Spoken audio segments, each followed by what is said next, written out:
Thank you for agreeing to this, Neil. I know you guys have a busy schedule, just 2 days away from the game, but I'm going to start this off with asking how you are. How's training been? I think OJ was telling me you guys just started training there in Mongolia this morning, I think. Yeah, I've been able to speak to the players. I've been with them for just over a week now, training on the field, helping them tactically, letting them know how things work with the national team, which is great.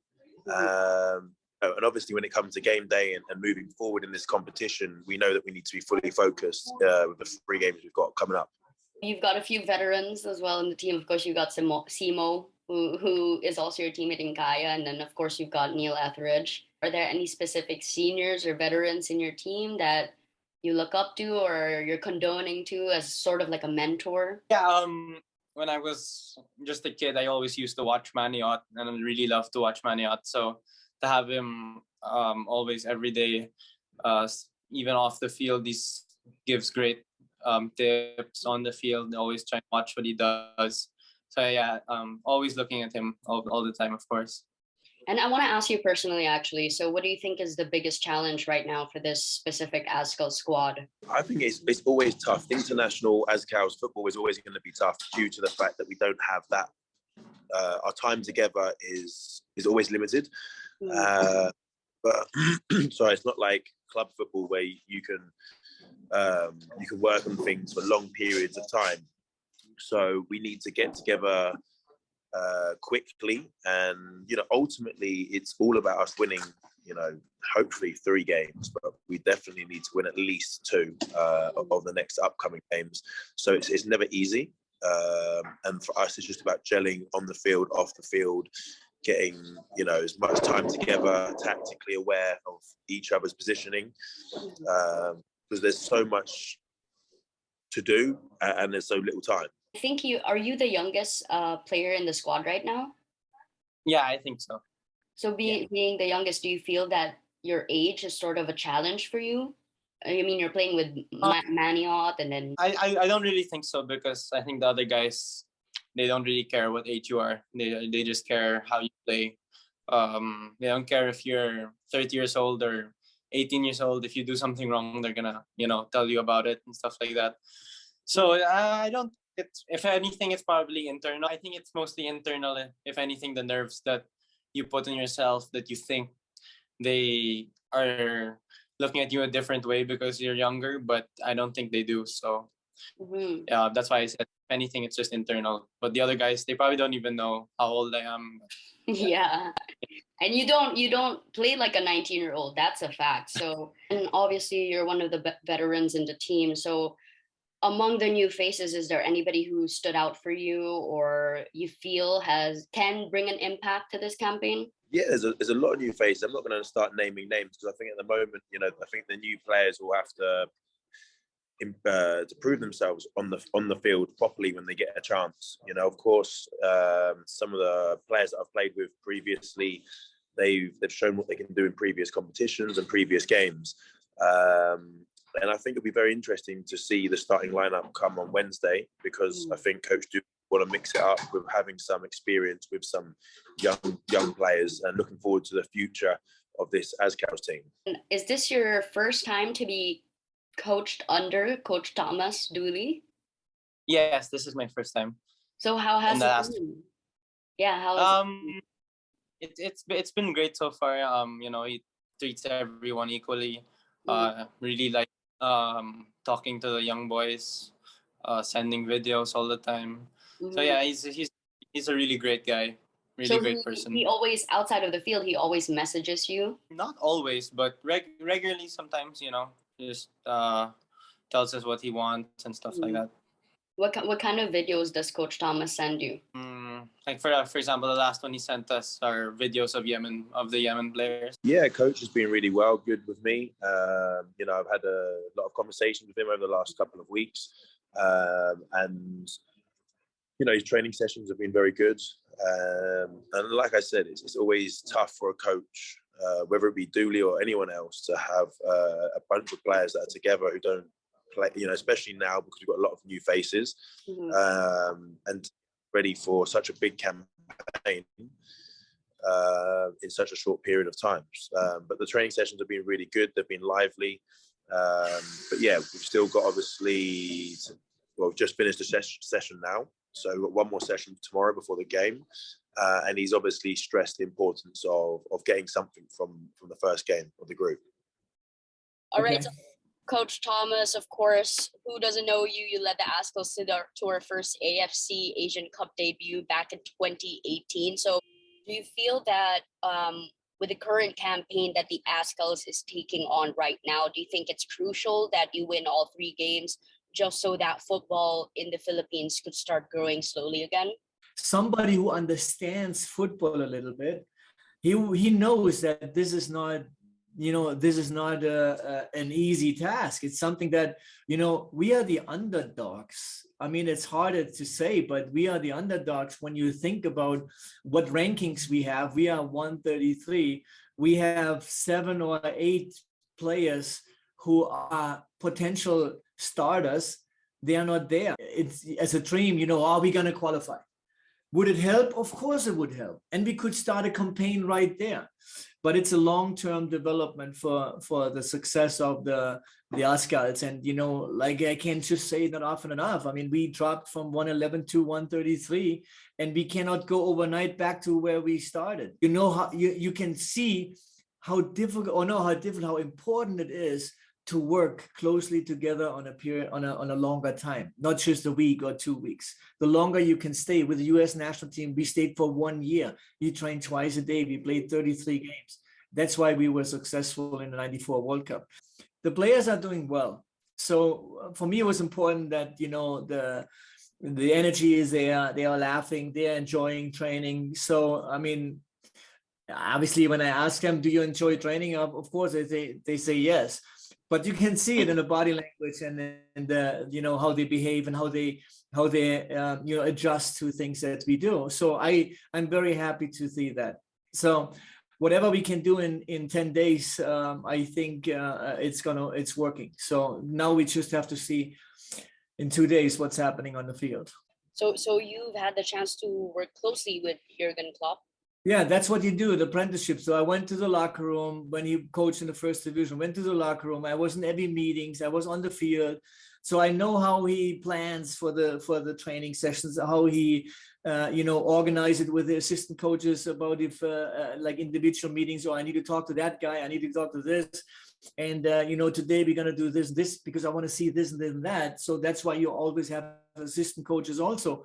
But then it's always in a good mood. It's all, when you be there, you feel like you're sitting somewhere in a coffee shop or in a bar having a beer and chatting, because it's such a relaxed atmosphere. And he project that into the players. The players, when they're walking by, they're hitting each other on the arm and all. It's like he's a big buddy of those guys. And of course, I'm being much older than that my players over here, but I want to let the players know that I'm there when you need me. Whatever. I have experience in coaching and playing. I played all that level. I know how you feel. I know how you feel when you score a goal. I know how you feel when you make a big mistake. I know how you feel when you have a problem with your girlfriend, with your wife, with your kids, with a referee, with a president, or with anybody. So I know it's not helping when it's eating on you. And I want to help them to get over it and give them some advice what they should do to step over. Even down to little things like his relationship with the Liverpool fans right now. Do you wish to sort of mirror that as well with the current ASKAL fans, the Filipino football fans here? Honestly, I have no idea what happened over there, because my focus is only one thing. I need to get those guys going, in the direction that where we want to go. So all I'm doing is watching Yemen, and talking about the meetings with the players, and lift them up and that they believe in themselves. So that's my focus again. But you can tell me something about what about the fans that you think about the Philippine fans. Well, the Philippine fans were excited. After you made headlines after they announced that you were coming back to coach. That's, it makes sense. What can I say? Yeah. I mean, I came over here from 134, 6, 8, whatever that was, and brought them up to 111. And since I left, we get back to 133. So it would make sense, you know, and I left on the highest note when we, you know, qualified for the Asian Cup. So yeah, it makes sense. And that people are against me, that's normal. That's normal. They don't know all the details about what everything happened, why I'm upset or why I'm angry or why this player is doing this and that. They don't know. So you know how the football fans are quite imaginative, Coach. Well, now that we're talking about a few criticisms from the media, initially when we did receive the 30-man training pool, Stephan Schrock was part of that. So I want to see it from your perspective, Coach. What was your deciding factor on why you think Stephan Schrock isn't fitting the system for this specific campaign? Because of, I mean, we were talking about you need to, you know, you need to start from zero and all that, but it's very difficult.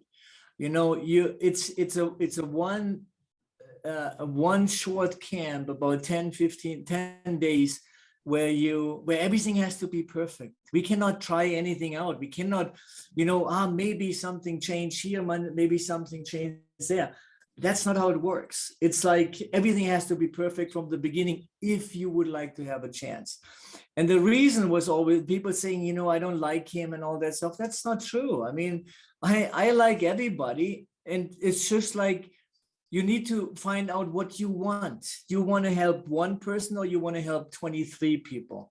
And it's something that, you know, it just didn't work out. And when you look at my post that I had, this is something, maybe something that has to do with it. You know, we can't have egos that it's only me. No, it's not me. It's a whole team. It's about the team that needs to be successful. And that's what we need to focus on. And if you, for example, don't want to focus on it and you always want to be the attention of the center, then, you know, it doesn't work. And it showed that it doesn't work. And like I said, I don't have that against personally against, I told Stephan too, when I saw that interview on TV, that he doesn't understand that I want to, you know, he doesn't want to talk to me. I was like, I can talk to you. And I say, let me try. Maybe I find a way to talk to you before we leave. But it's so busy that I couldn't. If not, then we can meet after when we're coming back. And I can tell him, honestly, you know, what the issue is. There's no problem in that. And maybe it helps him to change and all that stuff. Now you guys have just begun training in Mongolia, but down the road, Coach, are you open to working with Stephan Schrock ever for any campaign? No, it's difficult to say. I mean, look, honestly, it didn't work out in the past, and it didn't work out now. Not because of me, but I don't want to get into this whole situation because it doesn't help anybody. Stephan is 35, you know, maybe it's good for him to relax. And, you know, obviously, like he said, he has so many offers outside the country. If he doesn't want to go and sign somewhere else, maybe it's time to retire. I mean, honestly, that's what I'm thinking, and trying to get a new, you know, getting coaching and doing this stuff in the future, whatever he wants, but it's not me.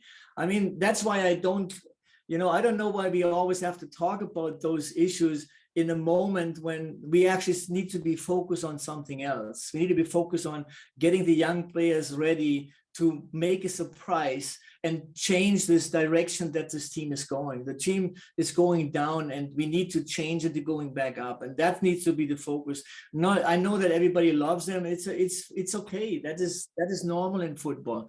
But there comes a time when we say, you know what, hey, forget about this now and just be focusing on the future of the young players. We have great players. I told the players, this is a duty that we have. We need to play for the country. That's the most important thing. And for that, you need to be honored. You need to be proud. You need to be proud to wear this jersey. And then you have to give everything, anytime. I want to ask, are we expecting you to stay here for good to man the ASKALS squad? What's your goal here down the pipeline? My goal would be 4 years. I would like to have my hands in there for 4 years. And we had a good conversation with the federation, and they were talking a little bit about a long-term relationship, and I would love to do that too, because then you can really start I did a new program. I started a mentorship program for kids who want to be a professional player. So I wrote a book last year about how to become a professional player, and then I started this mentorship program. And I told the federation too that I would like to provide that also to our younger 15, 16, 17, 18-year-old ones, that they, you know, mentally and the mindset goes into the right direction. It's so important. Only 1 or 2% being a professional player, and you have 100,000 of players who would like to be a professional player. But this one thing that they don't put any thoughts in, it's the mentality. You have 4 pillars in football: technique, tactic, fitness, and the mentality. So when you look around, and you played football too, how much did you train? How much did you work in the fitness room? How much did you run or tactically? And how much do you use your brain, working on your brain to get better as a football player? Almost nothing. And that's when you build a house on 4 pillars and you forget about one, that house is shaking and maybe not stable enough to make it. And that's in football the same thing. So that's what I would like to bring in.